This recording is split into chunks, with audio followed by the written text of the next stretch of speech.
Hello friends, welcome to GS now. दोस्तों, हम लोग घटना चक्र पूर्वावलोकन कवर अप कर रहे हैं। पूरी तरह से कंप्लीट करने का लक्ष्य रखा गया है इस बुक को अगले 2 से 3 महीनों में। उसमें हम लोग पॉलिटिक ऑलरेडी तीन वीडियो हम लोग कवर अप कर चुके हैं। सेकेंड विषय के तौर पे जो साथ में चलेंगे 2 विषय, उसमें हम लोग वर्ल्ड ज्योग्राफी और फिजिकल ज्योग्राफी को शुरू कर रहे हैं यहाँ से। आज पहला वीडियो होगा और इसमें हम लोग जो आज कवर करेंगे वो होगा ब्रह्मांड, सामान्य अवधारणा और सौरमंडल को। ब्रह्मांड के अंदर ये होगा सामान्य अवधारणा और सौरमंडल को हम लोग आज कवर अप करेंगे।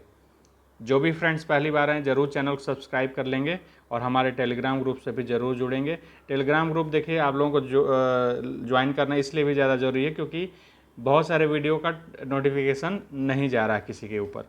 तो जैसे ऑलरेडी मैं 3 वीडियो इसमें डाल चुका हूँ, लेकिन संभवतः आपने जो पहले से सब्सक्राइब किया होगा जिसने भी, वो संभवतः दूसरे तीसरे वीडियो को नहीं देख पाया, तीसरे को देखा तो और 2 को नहीं देख पाया होगा। तो ऐसी स्थिति में मैं रेगुलर वीडियो डाल रहा हूँ, लेकिन वो सबके पास पहुँच नहीं पा रहा। तो इसलिए टेलीग्राम चैनल ज़रूर ज्वाइन कर लीजिए। वहाँ से क्या होगा, आपको लिंक मिलती जाएगी डेली, जब भी अपलोड होगी उसी टाइम पे आपको लिंक भी मिल जाएगी। तो आप वीडियो सीधे फॉलो अप करते चलेंगे और साथ में अपने आप भी जैसे वीडियो आप देख रहे हैं उसके बाद एक बार रिवाइज कर लेंगे आप उस बुक को लेके, या फिर वीडियो को रिपीट करके देख लेंगे। आपको चीज़ें मेमोराइज होती जाएंगी और कॉन्सेप्ट क्लियर होता जाएगा जहाँ पे आपको कन्फ्यूजन बना हुआ है। ये वीडियो आपको देखिए यूपीपीएससी 2024 और आरओ 2023 के लिए दोनों के लिए बहुत महत्वपूर्ण है। इसके अलावा जो भी यूपीपीएससी से आने वाले एग्ज़ाम हैं, आगे फ्यूचर में भी होने वाले होंगे, उसके लिए भी बहुत अच्छा है क्योंकि इसमें यूपीपीएससी के जितने एग्ज़ाम अब तक हुए हैं सारे क्वेश्चन का कंबाइन ये संकलन है। बहुत अच्छी बुक है, इसको ज़रूर देखिएगा। चलिए अब चलिए सीधे क्वेश्चन पे आते हैं। देखिए, ब्रह्मांड है, सामान्य अवधारणा को हम लोग शुरू करते हैं। तो पहला प्रश्न है, बिग बैंग सिद्धांत निम्नलिखित में से उद्भव की व्याख्या कौन करता है? तो किसकी व्याख्या की गई है इसके थ्रू, बिग बैंग थ्योरी के थ्रू? तो ब्रह्मांड के उत्पत्ति की व्याख्या की गई है। इसमें कॉन्सेप्ट ये है कि एक मटर के दाने के आकार में पूरी ब्रह्मांड पहले सिकुड़ी हुई थी। बहुत ही हाईली डेंस मटर के दाने का आकार का एक भौतिक तत्व था जिसपे पूरा ब्रह्मांड सिकुड़ा हुआ था। इसमें एक विस्फोट होता है, उसके बाद ब्रह्मांड का प्रसार होना शुरू होता है और उसके बाद पूरे ये जगत का निर्माण होता है।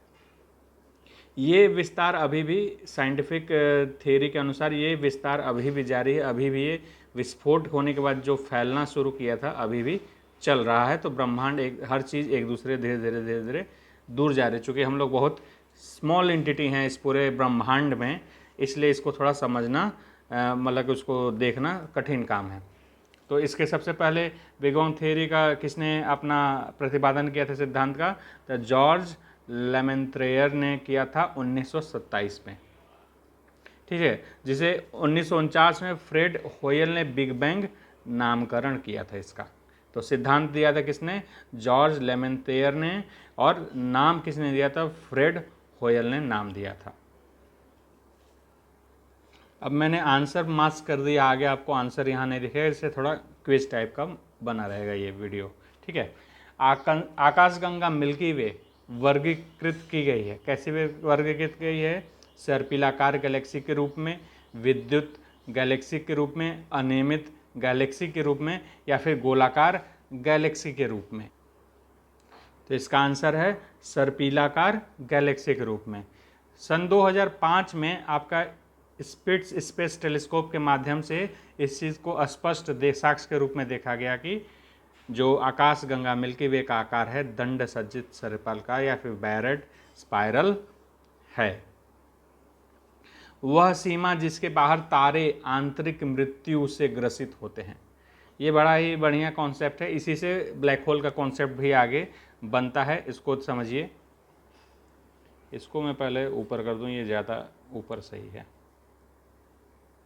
ठीक है। अब वह सीमा जिसके बाहर तारे आंतरिक मृत्यु से ग्रसित हो जाते हैं। इसमें देखिए आंसर ऑप्शन पहले पढ़ लेते हैं। चंद्रशेखर सीमा, एडिंगटन सीमा, हायल सीमा, फाउलर सीमा।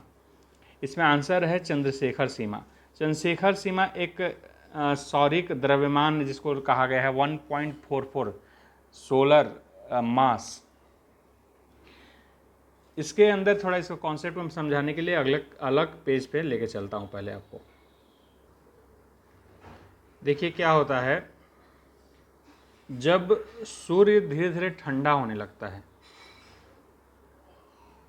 सूर्य ठंडा होने लगता है जब, तो एक रेड जाइंट रक्तदानों के रूप में परिवर्तित हो जाता है।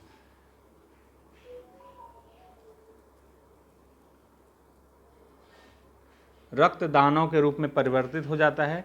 इसमें होता क्या है कि हीलियम कार्बन में आपस में परिवर्तित होने, हीलियम कार्बन आपस में परिवर्तित होने लगते हैं, अभिक्रियाएं शुरू हो जाती हैं, जिससे कि एक सुपरनोवा विस्फोट होता है। सुपरनोवा विस्फोट होता है। इस विस्फोट के बाद दो स्थितियां बनती हैं। अगर उस सूर्य का जो ठंडा होकर जिसमें एक सुपरनोवा विस्फोट हुआ है, अगर उसका द्रव्यमान जो मास है 1.44 समझ लिए, 1.44 ms यानी सोलर मास के आसपास से कम होता है, ये कम है। अगर ये 1.44 कहाँ से आता है, ये हमारा 1.4 हमारा सूर्य का मास है, तो उससे कम होता है 1.44 सोलर मास से कम होता है अगर सूर्य उस तारे का द्रव्यमान, तब क्या होता है, ये विस्फोट होने के बाद एक श्वेत वामन यानी कि वाइट ड्वार्फ बना लेता है, के रूप में परिवर्तित हो जाता है। वहीं अगर इसका द्रव्यमान 1.44 से ज़्यादा हो और ये पूरा सुपरनोवा विस्फोट हुआ हो, तो ये ब्लैक ड्वार्फ,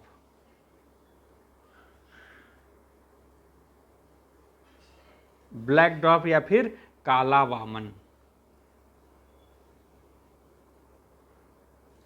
काला वामन के रूप में परिवर्तित हो जाता है। यही जो ब्लैक ड्वार्फ होता है वो और संकुचित होता और सिकुड़ता है,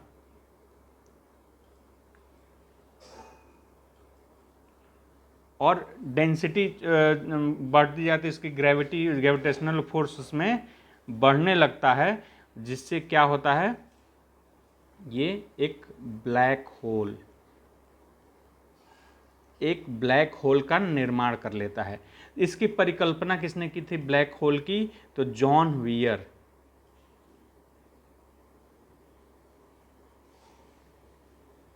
परिकल्पना जॉन वियर ने दी थी। और जो ये 1.44 है, इसको हम लोग आजकल कहते हैं चंद्रशेखर सीमा।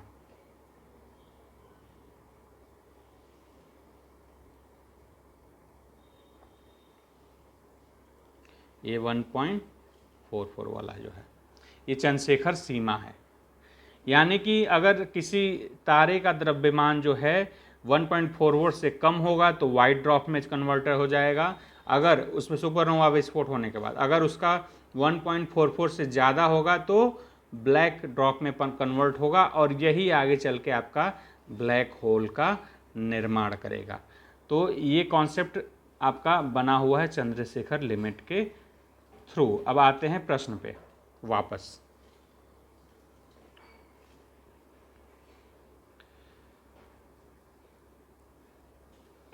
जो चंद्रशेखर लिमिट की बात होती है, चंद्रशेखर सीमा की बात होती है, वो हैं भारतीय भौतिकविद सुब्रमण्यम चंद्रशेखर, उनके नाम पे ये नामकरण है।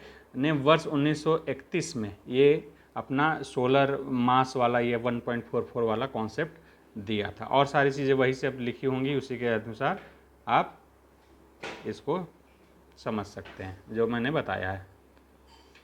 तारों के कारण घटित आकाशीय परिघटना कौन है, वह है कृष्ण विवर की। कृष्ण विवर यानी कि ब्लैक होल को कह रहा है, ये ब्लैक होल है कृष्ण विवर, ब्लैक होल। कृष्ण छिद्र, इसको भी ब्लैक होल ही कहा जाता है। कृष्ण छिद्र सिद्धांत के प्रतिपादक किसने किया था, तो इसमें हमने जैसे देखा था वो जॉन वियर ने परिकल्पना दी थी, लेकिन प्रतिपादक के रूप में आप देखेंगे 1.44 चंद्रशेखर सीमा है, तो आपका एस चंद्रशेखर इसके आंसर होंगे। ब्लैक होल की जानकारी सर्वप्रथम किसने दी थी? तो एस चंद्रशेखर ने दी थी। अब देखिए कथन कारण पे है। कथन कारण पे मैंने हमेशा आपको बताया है कौन सा तरीका क्या है। यहाँ लगाइए चूंकि और यहाँ लगाइए इसलिए। और इसके अलावा पहले आप क्या करेंगे, चूंकि इसलिए लगाने से पहले आप क्या करेंगे, पहले दोनों स्टेटमेंट को देख लेंगे क्या वो सही पहले स्टेटमेंट है कि नहीं, उसके बाद ये चूंकि और इसलिए लगाएंगे। आपके सभी प्रश्न मैंने पॉलिटी में भी बताया था, अभी ज्योग्राफी में भी ये कर रहे हैं हम लोग, पूरी तरह से वैसे ही आंसर देगा ये आपका।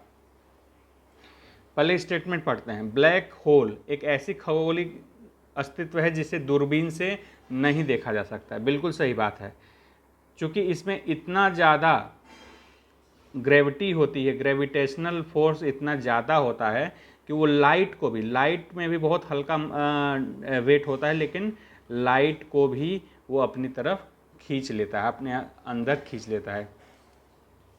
एक समझिए, इस कॉन्सेप्ट को ऐसा कहा जाता है कि ये इसको कभी देखा नहीं जा सकता है, लेकिन हाल में ही कुछ वैज्ञानिकों ने कुछ टेक्नोलॉजी के थ्रू इसको ब्रेक थ्रू किया है, और ब्लैक होल की भी पिक्चर मुझे लग रहा है 2 या 3 साल पहले इसका पिक्चर रिलीज़ किया गया है। बहुत ही अपने आप में क्या कहा जाएगा, माइलस्टोन इसको कहा जाएगा कि ब्लैक होल की पिक्चर ले ली गई है। ठीक है, इसको गूगल करके देखिएगा, आपको मिल जाएगा। तो चूँकि इतनी डेंस होती है, और कैमरा क्या करता है, कैमरा आपका लाइट का ही फ़ोटो लेता है, लाइट के फ़ोटो को ही रिफ्लेक्शन के थ्रू लेता है, जिससे कि वो आपको इमेज बन के आता है। लेकिन चूंकि इसमें लाइट जा नहीं सकती है, लाइट से वापस नहीं आते, रिफ्लेक्ट होते आते नहीं, तो आपको कुछ दिखेगा ही नहीं, ये पूरा एब्जॉर्व कर लेता है। जो भी लाइट जाती है इसमें अंदर चली जाती है, एब्जॉर्व हो जाता है, तो बाहर कुछ आती नहीं। तो बस समझिए कि एक अचानक सब चल रहा हो, अचानक गायब टाइप का, छेद टाइप का आपको महसूस होगा, इसलिए इसको ब्लैक होल कहा जाता है। तो इसका फ़ोटो लेना संभव नहीं, इसको देखा जाना संभव नहीं, क्योंकि इसमें कुछ दिखेगा ही नहीं, रिफ्लेक्शन नहीं है। तो ये एक सही स्टेटमेंट है। अगला है कृष्ण छिद्र, यानी कि ब्लैक होल पर गुरुत्वीय क्षेत्र इतना प्रबल होता है कि यह प्रकाश को भी बच निकलने नहीं देता। वही बात को मैंने जो अभी ऊपर वाला बताया, वही चीज़ को कहा है, यानी कि दोनों स्टेटमेंट अब यहाँ पे सही हो गए। अब हम लोग लगाएंगे इसमें चूंकि और इसलिए। यहाँ लिखते हैं चूंकि, नीचे वाले में लिखते हैं चूंकि, और कथन में हम लोग लिखते हैं इसलिए। कारण में चूंकि और कथन में इसलिए। अब पढ़ते हैं।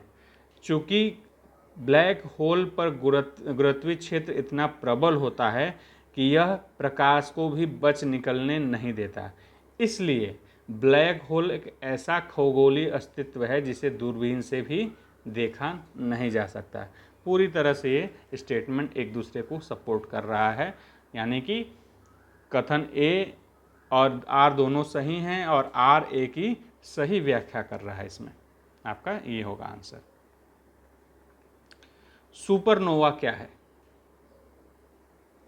बताइए? एक ग्रहिका, एक ब्लैक होल, एक पुच्छल तारा, एक मृतप्राय तारा। मैंने अभी बताया कि ये एक मृतप्राय तारा है, जो कि जब ठंडा होने लगता है तारा, मैंने पहले क्वेश्चन में ही बताया, जब चंद्रशेखर लिमिट वाले में अभी डिटेल में बताया, जब ठंडा होने लगता है तारा तो हीलियम और कार्बन का आपस में परिवर्तन होने लगता है, जिससे विस्फोट होते हैं। ये रक्तदानों में परिवर्तित होने लगता है। जब ठंडा होता है तारा तो रक्तदानों में परिवर्तित होने लगता है, जिसके कारण एक सुपरनोवा विस्फोट होता है। ठीक है, निम्नलिखित में से कौन अंतरिक्ष में नहीं पाया जाता है? Pulsar, Bristol star, black hole, Quasar. Brittle star, black hole और क्वासर। ब्रिटल स्टार जो आपका है ये नहीं पाया जाता, क्योंकि एक मछली होती है, समुद्र में पाई जाती है, सी स्टार टाइप के दिखती है, तो इसलिए ये गलत है। और सारे अंतरिक्ष में पाए जाने वाली चीज़ें हैं। एक निश्चित आकृति में व्यवस्थित ताराओं का समूह क्या कहा जाता है? आकाशगंगा, नक्षत्र, एंड्रोमेडा, सौरमंडल। तो इसका आंसर होगा आपका, बताइए, आप सोचिए, नक्षत्र। इसको तारामंडल भी कहते हैं। देखिए इसमें लिखा है, खगोल शास्त्र में आकाश में दिखने वाले तारों का ऐसा समूह जो हमें एक निश्चित आकृति में व्यवस्थित प्रतीत होते हैं, जिन्हें एक नाम प्रदान किया गया है, जिसको कहते हैं तारामंडल या फिर नक्षत्र। ठीक है, उसको नक्षत्र कहते हैं। आकाशगंगा इससे बड़ा कॉन्सेप्ट हो जाएगा।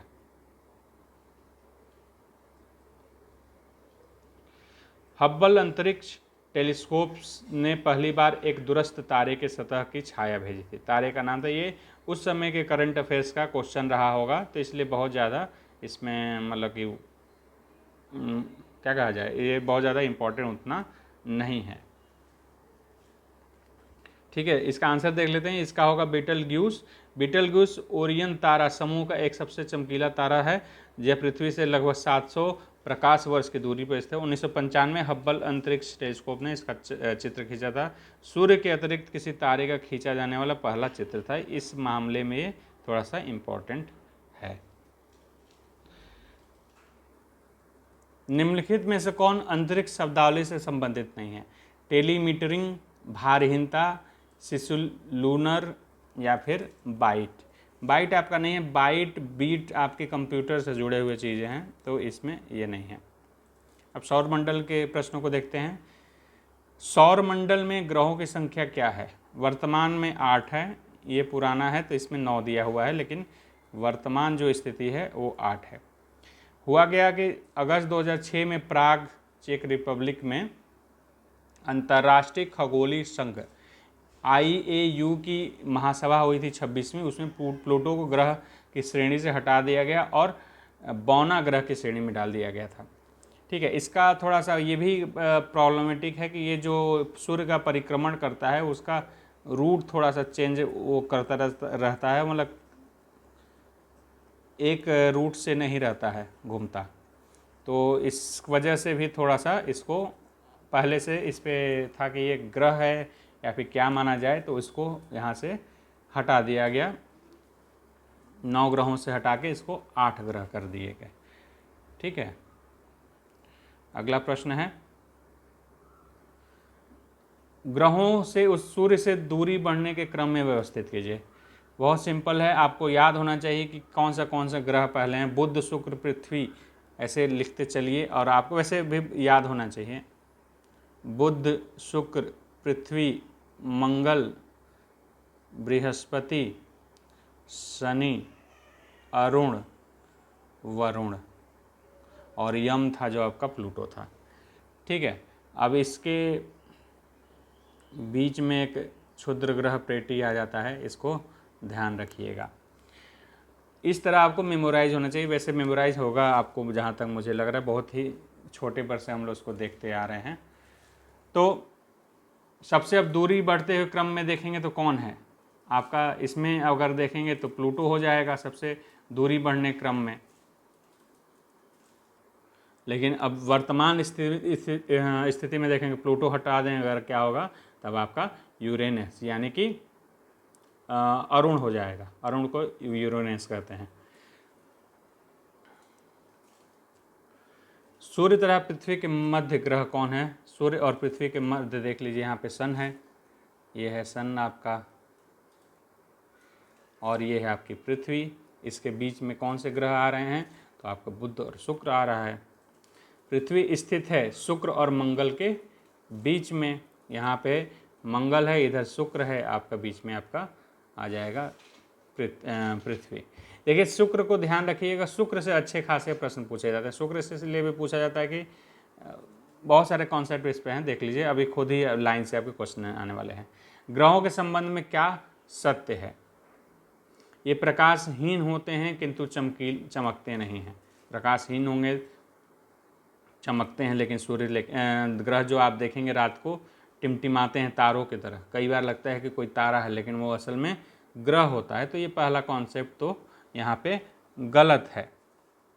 ये कहता है ये प्रकाशवान होते हुए भी अप्रकाशवान होते हुए भी, यानी कि खुद प्रकाशवान नहीं होते हैं, अंदर से लाइट नहीं आती है, इनके खुद लाइट नहीं होती है, फिर भी चमकते रहते हैं। ये बात तो सही है।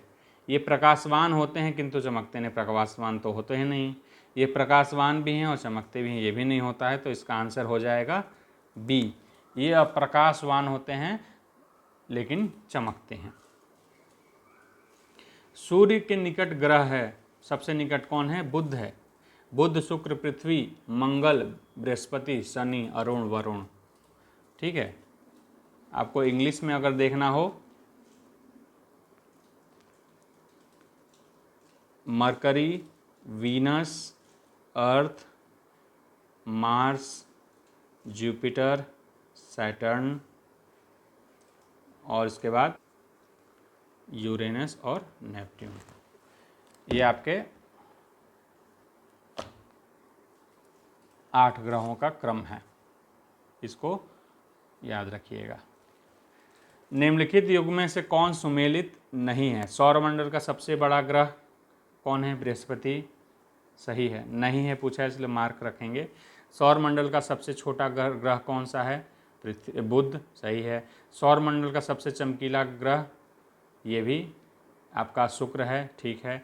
सौरमंडल का जो मंदरतर मतलब सबसे स्लो गति करने वाला है वो आपका मंगल नहीं है। जो स्लो गति वो होगा जो सबसे दूर होगा, बेसिक सा कॉन्सेप्ट है।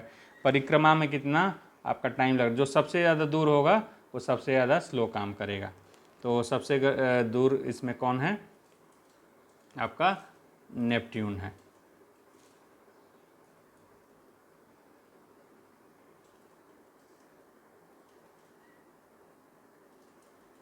वरुण, नेपच्यून को सबसे दूरी पे है।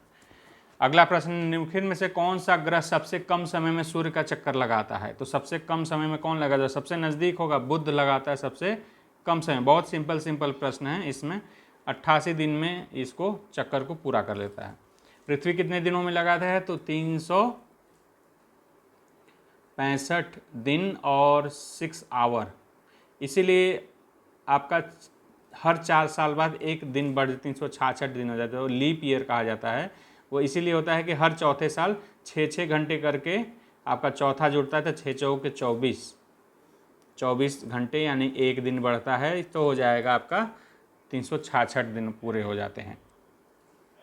तो 366 दिन, इसीलिए 2024 भी आपका एक लीप ईयर है, यानी कि 2020 था, इसके बाद 2024 है।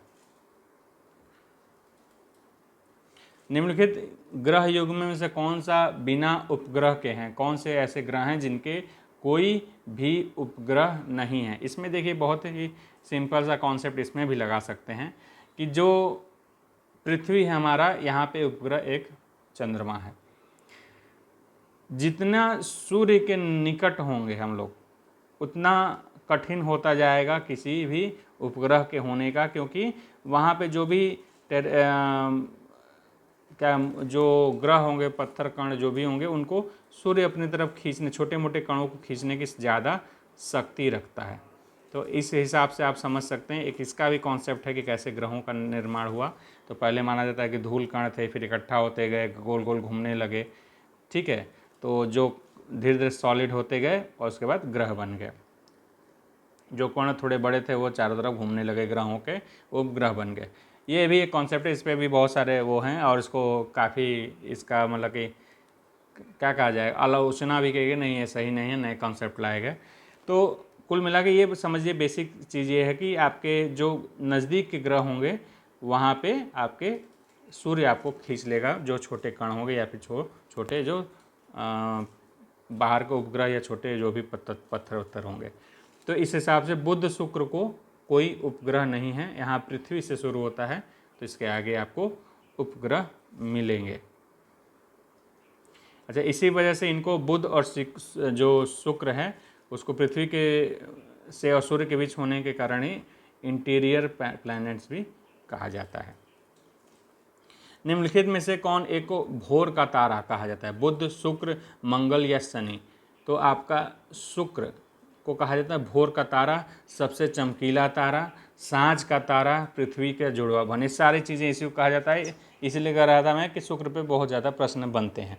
तो भोर का तारा, सांझ का तारा, पृथ्वी का जुड़वा बहन, सबसे गर्म, बुध सबसे नज़दीक लेकिन सबसे गर्म नहीं है। गर्म सबसे ये है क्योंकि यहाँ CO2 की अधिकता है और प्रेशर कुकर, समझिए प्रेशर कुकर सिचुएशन यहाँ पाई जाती है। ये मैं दिखा रहा हूँ कि गर्मी वापस लौट के आ रही है। तो ग्रह के में पूरा जो वातावरण है CO2 की अधिकता है, जिससे यहाँ पे प्रेशर कुकर सिचुएशन परिस्थिति बनी होती है, जिससे सबसे ज़्यादा गर्म यह है। पृथ्वी की जुड़वा बन कहे जाने का ग्रह का नाम शुक्र, अभी मैंने हम लोग देख लिया है इसमें। मैगलन अंतरिक्षयान किस ग्रह हेतु भेजा गया था, ये भी देखिए उस समय के करंट से रिलेटेड ये रहा होगा, इसलिए प्रश्न है। तो शुक्र ग्रह के लिए 1989 में भेजा गया था। एक ग्रह के दिन का मान, उसके अक्ष के झुकाव लगभग पृथ्वी के दिन का मान और झुकाव के समतुल्य है, वो कौन सा ऐसा ग्रह है? एक ग्रह के दिन का मान उसके अक्ष में कौन सा है? तो इसका मंगल आपका लगभग सेम है।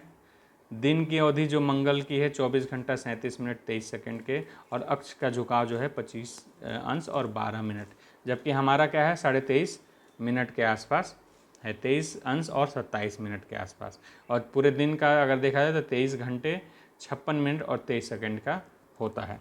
तो इस हिसाब से दोनों को बहुत ही समतुल्य माना गया है। और जीवन के लिए भी काफ़ी इसको संभावना इस पर देखी जाती है। जीवन के लिए देखिए संभावना जरूरी नहीं है कि वहाँ पे आपको एलियन मिल जाएगा। जीवन के लिए संभावनाएं जब कहा जाता है कोई चीज़, तो इसका अर्थ ये भी होता है वहाँ पे कोई बहुत छोटे ऑर्गन जैसे मछली या उससे भी छोटे कोई चीज़ कण जो किसी के वहाँ के पानी में या कुछ जीव मिल जाएं, समझ रहे हैं? बिल्कुल क्या कहा जाए, यूनिसेल एलिमेंट भी मिल जाएं, या फिर मतलब मछली या उस टाइप के जलों में मिल जाएं, कुछ ऐसे जीव छोटे मोटे मिल जाएं, उसको भी कहा जाएगा कि आपका दूसरे ग्रह पर जीवन की संभावनाओं के तौर पे इसको देखा जाएगा। ठीक है, तो ये सारी चीज़ें हैं।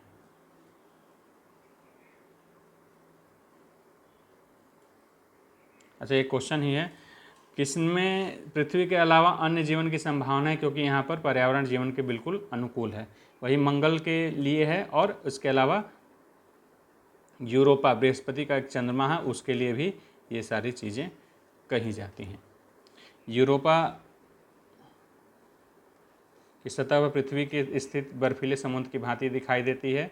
इसकी गहराई लगभग संभवतः जो है 50 किमी तक की है। ऐसा है तो सौरमंडल में एकमात्र ऐसा स्थान है पृथ्वी के अतिरिक्त इतनी बड़ी संख्या में पानी के संकेत मिले होंगे। इसके अतिरिक्त मंगल ग्रह पर भी बर्फ के छत्रक तथा हिम शीतित जल की उपस्थिति के कारण इस पर भी जीवन की संभावनाएं जताई जा रही हैं। हिम शीतित जल पाए जाने की घटना मंगल पर जीवन के अनुकूलता के संकेत भी देती हैं। सौरमंडल में सबसे बड़ा ग्रह कौन सा है आपका है? तो बृहस्पति आपका सबसे बड़ा है। बृहस्पति का वलय होता है, किससे बना होता है? सिलिकेटों से बना हुआ, अस्तित्वहीन, बहुत घना और अपारदर्शक, उपयुक्त सभी। तो ऐसा नहीं है। जो बृहस्पति का वलय है वो सिलिकेटों से बना हुआ है, और इसको जोवियन वलय भी इसको कहा जाता है। ठीक है, सिलिकेट और धूल कणों से बना हुआ है, बहुत मामूली, वो दिखता नहीं है, बहुत यहाँ से नहीं। शनि का तो दिख जाता है, 5 या 6 हैं शनि के, 5 है संभवतः, उसमें बहुत सारे जो हैवी हैं, मोटे हैं, डेंस हैं, वो दिख जाते हैं, और सारे यहाँ से मतलब समझ नहीं आते हैं उतने। किस ग्रह के चारों ओर वलय हैं? शनि के वलय काफ़ी फेमस हैं, तो वही से के लिए पूछा जा रहा है। इसके अतिरिक्त शनि ग्रह के चारों ओर वलयों की पुष्टि हुई। अच्छा, इसके अतिरिक्त इसके ABDE पृथ्वी से दिखाई देते हैं। वही मैंने बताया, कई वलय हैं उसके, उसमें से कुछ वलय दिखाई देते हैं। उसका अगर फिगर बनाया जाए सैटर्न का, शनि का, तो कुछ इस प्रकार का बनाया जाता है, क्योंकि उसके वलय हैं चारों तरफ, वो दिखते हैं। कुछ वलय उसके दिखते हैं, जो कुछ रिंग दिखते हैं, कुछ रिंग यहाँ से विजिबल नहीं है।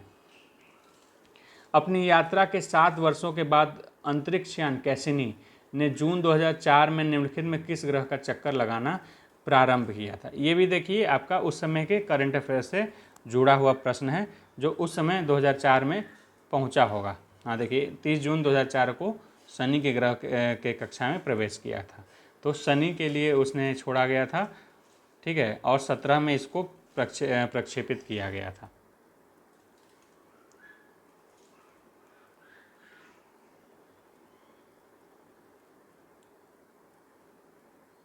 सत्रह में ये मतलब कि खत्म हो गया था, प्रक्षेपित उससे पहले किया गया था। शनि ग्रह प्लूटो से ठंडा है, नेपच्यून से ठंडा है, नेपच्यून से गर्म है, जुपिटर से गर्म है। ये देखिए आपका बहुत ही सिंपल है, वही बुध शुक्र पृथ्वी क्रम में बैठाइए, जो जितना दूर होगा उतना ठंडा होता जाएगा। और बस एक बुध को मान लीजिए, बुध शुक्र इसमें हो जाएंगे, एक्सेप्शन तौर पे देखा जाएगा, चूँकि वातावरण की बात है। तो वातावरण यहाँ पे CO2 है, इसलिए बुध से ज़्यादा शुक्र गर्म है, बुध गर्म है, ठीक है, ये अपोजिट है यहाँ पे। नहीं तो जितनी दूरी बढ़ती आपकी जाएगी सूर्य से, उतना ये ठंडा होता जाएगा। तो आपका शनि ग्रह कहाँ पड़ता है? बुध शुक्र पृथ्वी यहाँ हो गया, मंगल हो गया, बृहस्पति हो गया, शनि हो गया, और यहाँ पे आपका अरुण हो गया, और वरुण यानी नेपच्यून हो गया।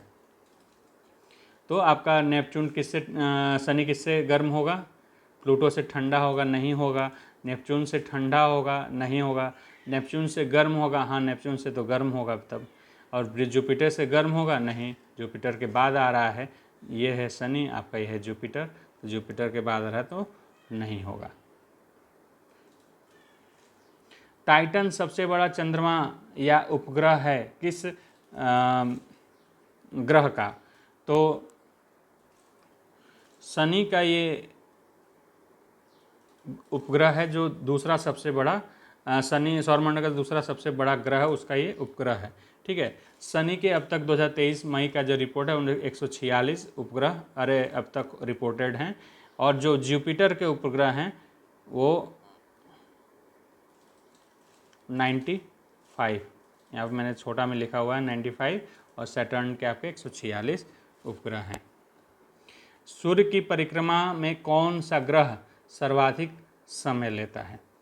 परिक्रमा में वही ग्रह सबसे ज़्यादा समय लेगा। ये बहुत सब पढ़ने याद करने वाली चीज़ें नहीं, कॉन्सेप्चुअल चीज़ें, इसको जितना मैं बताता जा रहा हूँ इसको थोड़ा लॉजिक लगाएंगे, सब समझ में आ जाएगा।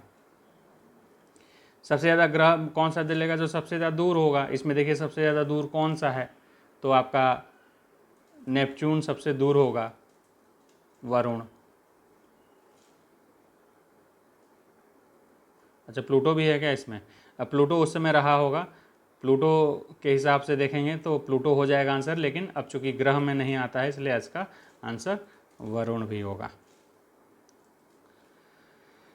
सौर परिवार का सबसे छोटा ग्रह कौन सा है? तो आपका बुध सबसे छोटा ग्रह है।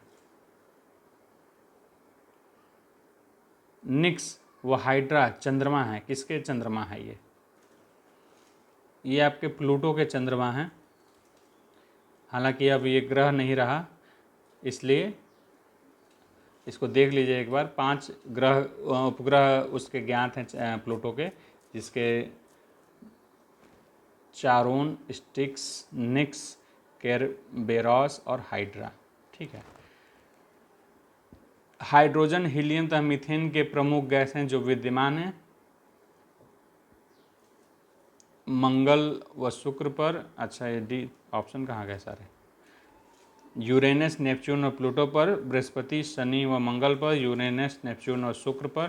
देखिए बहुत ज़्यादा इंपॉर्टेंट प्रश्न नहीं है, क्योंकि बहुत ज़्यादा इसके ऐसे प्रश्नों की संभावना पूछे जाएंगे, फिर भी इसको देख लीजिए। इसमें थोड़ा सा आंसर में गड़बड़ी बताया गया है कि ये गड़बड़ है। हाइड्रोजन, हीलियम और मीथेन, ये तीनों गैस कहाँ कहाँ उपस्थित हैं? तो बृहस्पति पर, शनि पर, यूरेनस पर और नेपच्यून पर। बृहस्पति, शनि, अरुण, वरुण पे ये उपस्थित है, यानी कि बृहस्पति, शनि, अरुण, वरुण, ये सारे आपके एक्सटर्नल मतलब कि ये जो क्षुद्र ग्रहों की पेटी पाई जाती है उसके बाद मंगल यहाँ तक मिलता है। मंगल हो गया, पृथ्वी हो गया, शुक्र हो गया, बृहस्पति हो गया। उसके बाद जो भी क्षुद्र ग्रहों की पेटी पाई जाती है उसके बाद जो ग्रह हैं उस सब में ये पाया जाता है। इसको समझ लीजिए इस तरह से, तो आपको याद रहेगा। तो बृहस्पति, शनि, यूरेनस और नेपच्यून चारों पे ये मिलता है जो एक्सटीरियर प्लैनेट हैं। सौर मंडल के क्षुद्र ग्रह एस्ट्रॉइड जो खगोलीय पिंड हैं, ये जिन ग्रहों के मध्य पाए जाते हैं वो कौन सा है? वही क्षुद्र ग्रह पेटी की बात हो रही है। तो जैसा मैंने बताया कि पृथ्वी है, अर्थ है, मार्स है, उसके बाद क्षुद्र ग्रहों की पेटी है, उसके बाद जुपिटर है। ठीक है, तो क्या पूछ रहा है? ये क्षुद्र ग्रह छोटे ग्रहों में ये जिन ग्रहों के मध्य पाए जाते हैं, तो मार्स और जुपिटर के मध्य में पाए जाते हैं। ठीक है,